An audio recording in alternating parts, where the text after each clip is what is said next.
Hello India. Hello India. बड़ों को ढेर सारा प्रणाम, छोटों को ढेर सारा प्यार और मेरे सारे सब्सक्राइबर कैसे हो आप सबको ढेर सारा Ram Ram, Ganpati Bappa Morya. Welcome back to my YouTube channel Simi की डायरी ऑफिशियल में आप लोग का ढेर सारा स्वागत है। दोस्तों, प्यारी भूतनी हमारी ख़त्म हो गई है और मैंने दूसरा उपन्यास आप लोगों के समक्ष रख दिया है जिसका शीर्षक है भूल भुलैया। भूल भुलैया का एक एपिसोड रख चुकी हूँ, आज मैं दूसरा एपिसोड रखने जा रही हूँ। तो भूल भुलैया के सेकंड एपिसोड में आप लोग का तहे दिल से स्वागत करती हूँ और कहानी को आगे बढ़ा रही हूँ। तो देखिए आप लोगों को कैसा लगता है। अब तक आप लोगों ने देखा कि सेठ लक्ष्मीदास की पत्नी यशोदा 4-5 बार मरे हुए बच्चे को जन्म देती है, जिसके कारण उसकी तबीयत हमेशा ख़राब रहती है। उसके यूटरस ख़राब हो गए हैं और उनकी यशोदा की जो डॉक्टर फ्रेंड्स है उसका भी यही कहना है, डॉक्टर निर्मला का, कि अगर इस बार भी मरा हुआ बच्चा पैदा होता है तो यूटरस को भी निकालना पड़ेगा और फिर आगे कभी भी यशोदा मां नहीं बन पाएगी। तो इस बात को यशोदा भी जान रही थी कि ये उसका लास्ट चांस है। तो सभी बहुत ही चिंतित थे और वही होता है जिसका डर था कि यशोदा मरी हुई बच्ची को ही जन्म देती है और बीच में थोड़ा सा जब होश आता है तो डॉक्टर निर्मला के मुंह से निकल जाता है कि लड़की हुई है। तो बड़े अथक प्रयास के बाद जो है सो सेठ लक्ष्मीदास की मदद करते हैं। उसके डॉक्टर दोस्त रमन, उसके क्लिनिक में एक ठेले वाले को 2 जुड़वा बेटी होती है, तो उसमें से एक बेटी को वो सेठ लक्ष्मीदास को सौंप देते हैं उसके हॉस्पिटल में आकर। और डॉक्टर निर्मला यशोदा के कमरे में पलने में उस बच्ची को रख देती है। यहाँ तक मैंने फर्स्ट पार्ट में आप लोगों के समक्ष रखा है। अब चलिए दूसरे पार्ट में मैं आप लोगों का स्वागत करती हूँ और आगे रखती हूँ कि सेठ लक्ष्मीदास डॉक्टर निर्मला से विदा लेकर के अपने घर आ जाते हैं। सेठ लक्ष्मीदास फ्रेश होकर के बेड पर आते हैं तथा अपने अतीत में खो जाते हैं। उनकी आंखों से नींद जो है सो वो कोसों दूर है। लक्ष्मीदास और यशोदा दोनों एक ही कॉलेज में पढ़ते थे। लक्ष्मीदास और यशोदा दोनों एक ही कॉलेज में पढ़ते थे। वो अपने अतीत के बारे में सोच रहे हैं। एक ही कॉलेज में पढ़ते थे। यशोदा देखने में तो बहुत सुंदर थी ही साथ इंजीनियर बाप की सबसे छोटी लाडली बेटी थी, जबकि लक्ष्मीदास गरीब और अनाथ था। उसके पिताजी एक स्कूल में अध्यापक थे। माता तो जन्म देते ही मर गई थी। बाद में उसके पिताजी भी चल बसे थे। उस समय लक्ष्मीदास मात्र 12 साल का था। गांव वालों की मदद से उसका काम चल जाता था। फिर धीरे धीरे उसने ट्यूशन करना शुरू कर दिया था और इसी तरह से अपनी पढ़ाई जारी रखा था। लक्ष्मीदास के पिताजी के दोस्त, जो कि उसके पिताजी के साथ ही उसी स्कूल में अध्यापक थे, उन्होंने ही एक तरह से देखिए तो उसकी परवरिश की थी। रहने को तो घर लक्ष्मीदास के पास था, पर खाना पीना, कपड़ा लत्ता तथा स्कूल की फीस वगैरह उसके पिताजी के दोस्त ही पूरा करते थे। बदले में लक्ष्मीदास उनके छोटे बेटे और बेटी को पढ़ाया करते थे। साथ में घर के छोटे मोटे कामों में भी हाथ बटा दिया करते थे। बदले में लक्ष्मीदास उनके छोटे भाई को छोटे मोटे काम में हाथ बटा देते। कभी कभी समय निकालकर मास्टर बैजूनाथ के खेत में भी जाके देखभाल करते, वहाँ भी थोड़ा सा काम कुछ कर लेते। लक्ष्मीदास गांव में सबका प्रिय था। वो सबका काम करते, सबका आदर करते, मौका गैर मौका सबों के काम आते। सो सभी मिल करके उसे काफ़ी प्यार करते और उसके लिए दुआ भी करते और जो थोड़ी बहुत मदद होती वो उसका कर दिया करते। मास्टर बैजूनाथ की पत्नी बसंती उसे अपना मन ही मन दामाद बनाने की सपना देख रही थी और उसे अपने बच्चों की तरह ही रखती थी। सोचती थी कि इसकी शादी मैं अपनी बेटी से कर दूंगी। देखते देखते समय बीतता गया तथा लक्ष्मीदास स्कूल पास करके शहर आके पढ़ने लगे थे। वह वो पढ़ने में काफ़ी तेज थे। सो उसको सरकारी मदद मिल गई थी, स्कॉलरशिप मिल गई थी और साथ ही साथ एक बहुत अच्छे से कॉलेज में उसका एडमिशन भी हो गया था। वो पढ़ने लिखने में तेज़ था, इसलिए वो ट्यूशन वगैरह करके अपना गुजारा कर लेता था। उसके बाप दादा तो काफ़ी गरीब थे। गांव में ले दे के एक घर था और उसे ही उसने बेच करके गांव से यहाँ शहर आ गया था, ताकि उस पैसे से वो आगे की पढ़ाई कर सके, उसकी मदद कुछ मिल सके। और इस तरह से अब उसका उस गांव से भी नाता टूट गया था। मास्टर साहब तथा उसकी पत्नी को यह सब अच्छा तो नहीं लगा था, पर मन महसूस करके रह गए थे। शुरू में लक्ष्मीदास गांव जाते थे, सबों से मिल आते थे, फिर धीरे धीरे 2-4 साल के बाद ये सब बंद होता चला गया था। यहीं शहर में लक्ष्मीदास के लॉज के सामने ही यशोदा के रिटायर पिता ने, जो कि इंजीनियर थे, अपनी हवेली बनवाई थी। यशोदा के 2 भाई और 2 बहन थी, मतलब यशोदा 2 भाई 2 बहन थी, जिसमें दोनों भाई की शादी हो चुकी थी। वो दोनों भी इंजीनियर थे और अपने अपने नौकरी पे अपने अपने परिवार के साथ रहते थे। बहन डॉक्टर थी और उसने भी एक डॉक्टर से लव मैरिज कर लिया था और बाहर विलायत में जाके बस गई थी। ले दे के एक यशोदा थी, जो कि अपने माँ बाप के साथ हवेली में अकेले रहती थी। यशोदा देखने में तो बहुत सुंदर थी, पर पढ़ने में उसका बिल्कुल भी जी नहीं लगता था। उसने जब आईए में नाम लिखाया, उस समय लक्ष्मीदास उसी कॉलेज में एमए कर रहा था। लक्ष्मीदास की इच्छा होती थी कि अपने पिताजी की तरह ही पढ़ाई लिखाई करके प्रोफेसर या मास्टर बने। वह पढ़ने में तो काफ़ी तेज था, चाहता तो आईएएस और आईपीएस में बैठ सकता था और सफल भी हो जाता, पर मजबूरी थी, ट्यूशन करके गुजर बसर करना पड़ता था। सो चाह करके भी वह इस परीक्षा में नहीं बैठ पाता था, क्योंकि उसे वक्त नहीं मिलता था अच्छी से तैयारी करने के लिए। एक दिन लक्ष्मीदास ने विज्ञापन पढ़ा कि एक इंजीनियर को अपनी बेटी को पढ़ाने के लिए एक अच्छे से शिक्षक की ज़रूरत है। उसने ध्यान से विज्ञापन जब देखा तो देखा कि उसमें पता जो है सो उसके सामने वाली हवेली का ही लिखा हुआ है। 1000 रुपया महीना के साथ साथ खाना पीना और रहने की भी सुविधा है। लक्ष्मीदास पता देख करके तो बिल्कुल चौंक ही गए कि अरे ये तो सामने वाली हवेली का ही पता है। वह तैयार होकर हवेली इंटरव्यू देने के लिए चला गया था। वह पहले से बहुत सारे लड़के बैठे थे और सेठ लक्ष्मीदास को ही इंटरव्यू में चुना गया था। शुरू में तो इंजीनियर साहब राम बाबू की पत्नी कौशल्या देवी को इसमें एतराज हुआ। उन्होंने कहा कि किसी लड़की को क्यों नहीं चुना, लड़का को क्यों चुना। तो उस पे राम बाबू बोले कि लड़का सीधा साधा है, गांव का है, फिर एक ही कॉलेज में भी दोनों बच्चे हैं और ये सामने लॉज में रह रहा है, तो इसके बारे में मैं अच्छी तरह से अता पता करवा सकता हूँ। यही सोचकर उसे अगले महीने से आने को कह दिए हैं। फिर सब कुछ बात कर ज्ञात कर लूँगा। लक्ष्मीदास को चुन लिया गया था, सब कुछ पता कर लिया था राम बाबू ने, और कि लड़का अच्छा है। और उसके बाद लक्ष्मीदास की नौकरी पक्की हो गई थी। लक्ष्मीदास को हवेली में ही बने हुए सर्वेंट्स क्वार्टर में एक कमरा का मिल गया था। उसमें वाशरूम और किचन छोटा सा उसके साथ लगा हुआ था। साथ में एक छोटा सा किचन भी था, पर उसे खाना सवेरे शाम हवेली के नौकर ही पहुंचा जाया करते थे। इसलिए लक्ष्मीदास सिर्फ नाश्ता और चाय ही अपना बनाते थे। अब वो बहुत ही फ्री महसूस करता था तथा उसे और कहीं भी ट्यूशन करने की ज़रूरत महसूस नहीं होती थी, क्योंकि खाना पीना भी उसे मिल ही रहा था। सिर्फ चाय नाश्ता का उसका अपना इंतजाम करना था। क्वार्टर बिजली पानी भी उसके पास था, तो कुछ भी खर्चा उसका कम हो गया था और साथ में 1000 रुपये भी मिल रहे थे। तो उसने ट्यूशन धीरे धीरे बंद कर दिया था और सिर्फ अपनी पढ़ाई पर ध्यान देने लगा था। शुरू में तो सब ठीक ठाक रहा, फिर धीरे धीरे उसने यशोदा में परिवर्तन नजर आने लगा। अब यशोदा कभी कभी उसके कमरे में आ जाती, तो कभी अपने साथ उसे ज़बरदस्ती कॉलेज अपनी गाड़ी पर बैठा करके ले जाती। कभी कदार वो कहीं अगर रास्ते में मिल जाता, घर आते हुए या घर से जाते हुए या कहीं भी दिख जाता, तो वो गाड़ी रोक करके उसे बिठा लेती। लक्ष्मीदास को यह अच्छा नहीं लगता था, लेकिन सोचा कि कोई बात नहीं, सामान्य जान के वो मुस्कुरा भर देता। लेकिन वह अंदर ही अंदर डरता कि कहीं इसके माता पिता इस तरह से देखेंगे तो शायद मुझे गलत समझे। फिर एक दिन तो हद ही हो गई थी। यशोदा आईए की परीक्षा फर्स्ट क्लास में अच्छे नंबर से पास हो गई थी। वो खुशी से उछलते कूदते आई थी। उस समय लक्ष्मीदास चाय पी रहा था। यशोदा के आते ही वह उठ खड़ा हुआ था।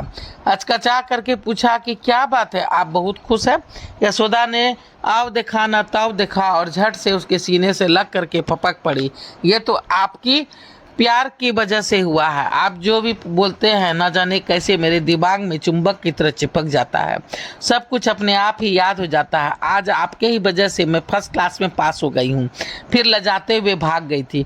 लक्ष्मीदास बहुत देर तक बूथ बना हुआ खड़ा रहा, ये मानो कि कोई सपना देख रहा हो। फिर जैसे चौंक पड़ा था, सामने मंगली खड़ी थी, कह रही थी आपको साहब और मेम साहब हवेली में बुला रहे हैं।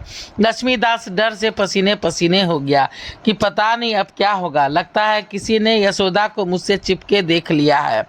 मैं तो बौखला गया था, कुछ समझ में नहीं आ सका था, उसे अपने से हटाया तक नहीं। अब पता नहीं नौकरी तो जाएगी ही, कहीं जेल भी ना जाना पड़ जाए। ये बड़े लोग और इनके बड़े बड़े चौंचले, इन सब से दूर ही रहे तो अच्छा। ना जाने कितने तरह तरह के बुरे विचार उसके दिमाग में आने लगे, मन में आते जाते रहे। आखिर मन को मजबूत करके वो हवेली पहुंचा। वहां जाकर देखा साहब और मेम साहब दोनों हॉल में ही बैठे हैं, साथ ही यशोदा भी बैठी मुस्कुरा रही है।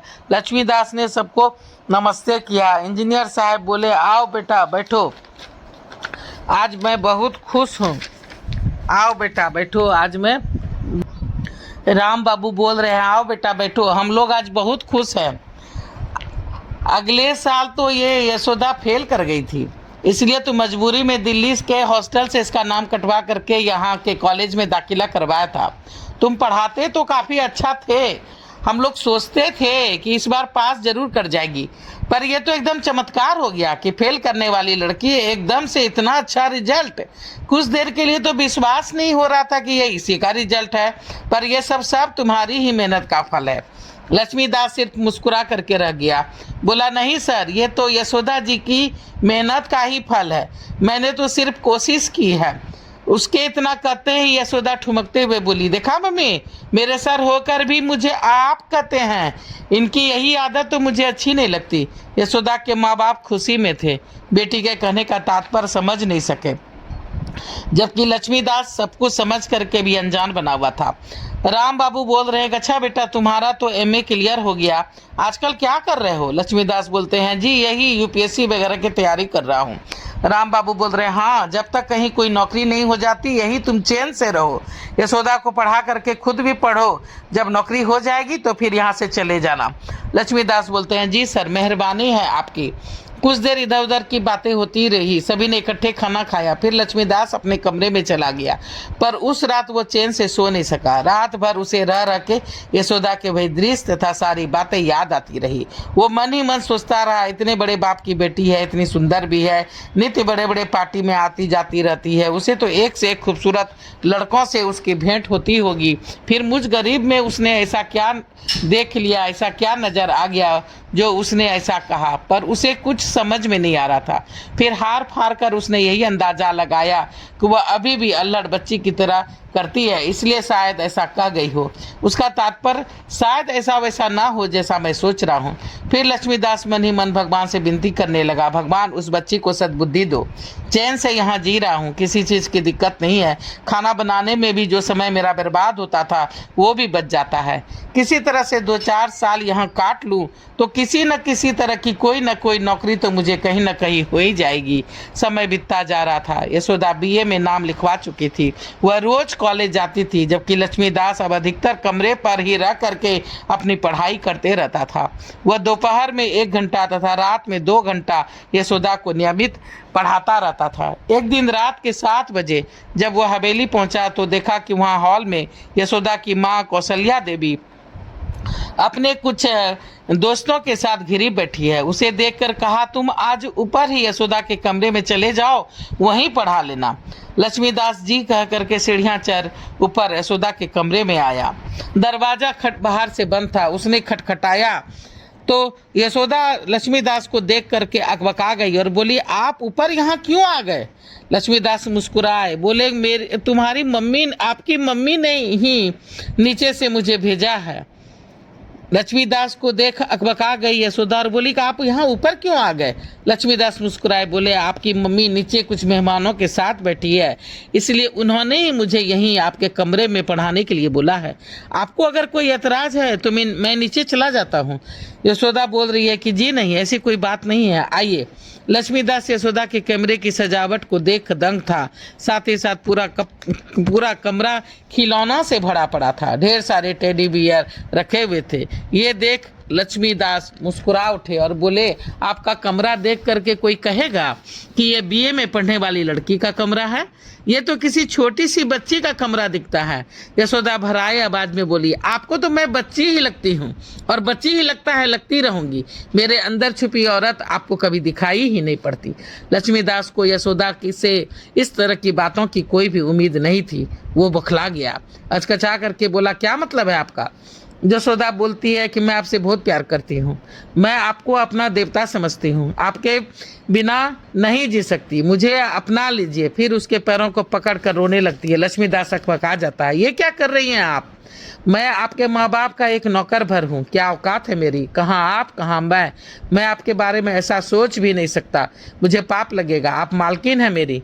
यशोदा गुस्सा जाती है, आपको सबकी पड़ी है, बस एक मेरी ही आपको कोई भी चिंता नहीं है। फिर वो रो पड़ती है, कहती है, मैं आपकी मालकी नहीं, आपकी दासी बन के जीना चाहती हूँ, आपके साथ जीना चाहती हूँ, आपके साथ कदम से कदम मिला करके जीना चाहती हूँ, आपके कदम के तले ही मेरी ज़िंदगी है, मुझे अपना लीजिए।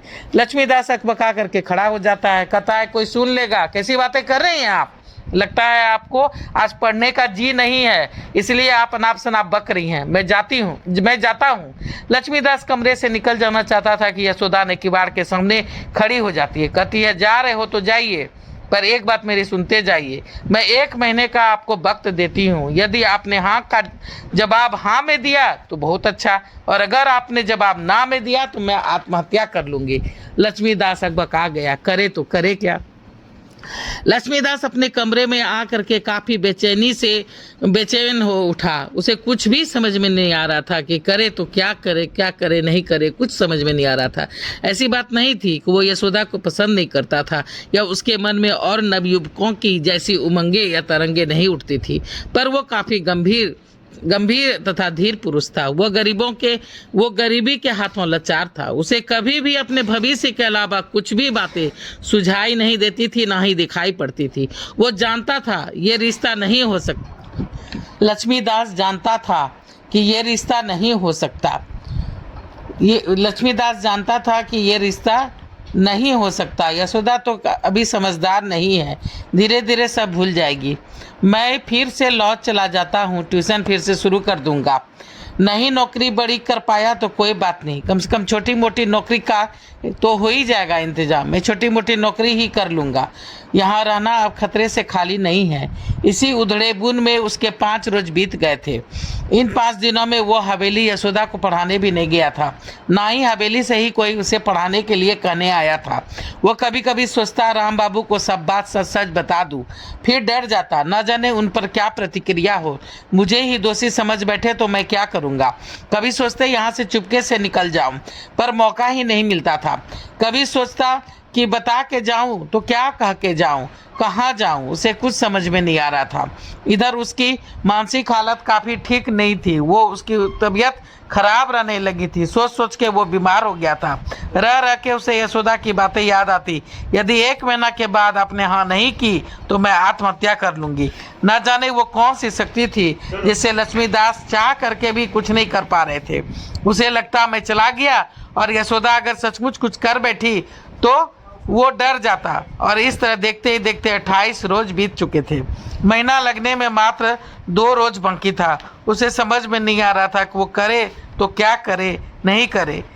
सभी जान रहे थे हवेली में कि वो बीमार पड़ गया है, इसलिए पढ़ाने नहीं आ रहा है। इसलिए किसी ने भी उसे किसी तरह का कोई भी क्वेश्चन, कोई भी जवाब सवाल नहीं किया था। एक दिन वो घूमते घूमते दूर बाजार में कहीं निकल गया था। अचानक उसकी नज़र एक लॉटरी बेच रही दुकान पर पड़ी थी। फिर ना जाने कब और कैसे उसके कदम उस ओर उठ गए। वो यशोदा के नाम पर एक लॉटरी का टिकट खरीद लिया था। वापस कमरे में आकर फ्रेश होकर के चाय पी रहा था कि मंगली ने आकर कहा, आपको यशोदा दीदी बुला रही है। लक्ष्मीदास मन ही मन कुछ सोच करके मुस्कुरा उठे, बोले, अच्छा ठीक है, अभी आता हूँ। हवेली में आने पर राम बाबू तथा कौशल्या देवी बाहर कार में बैठे हुए मिल गए। माता कौशल्या देवी बोली कि बेटा हम दोनों पार्टी में जा रहे हैं, यशोदा नहीं जा रही है। तुम्हारा तबीयत अब अगर ठीक है तो उसे पढ़ा देना और तुम दोनों खाना पीना खा लेना। फिर बोली अच्छा हम दोनों निकलते हैं। लक्ष्मीदास जी कह करके अंदर आया। मंगली बोली दीदी आपको अपने कमरे में बुला रही है। लक्ष्मीदास चुपचाप यशोदा के कमरे में आ गए।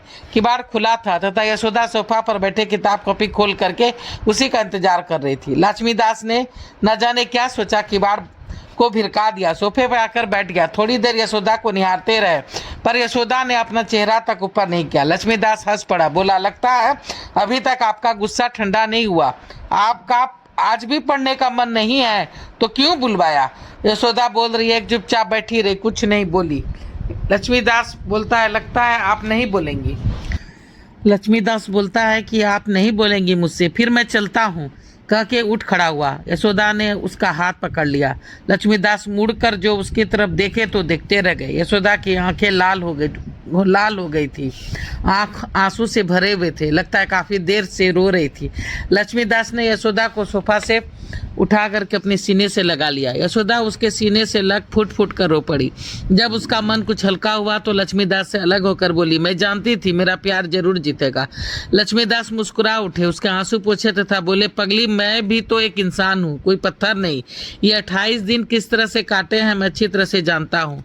फिर लॉटरी का टिकट निकाल करके यशोदा को हाथ में थमा दिया और बोले अगर ये टिकट निकल गया तो मैं तुमसे शादी कर लूंगा, वरना मैं तुम्हारी जिंदगी से काफी दूर चला जाऊंगा।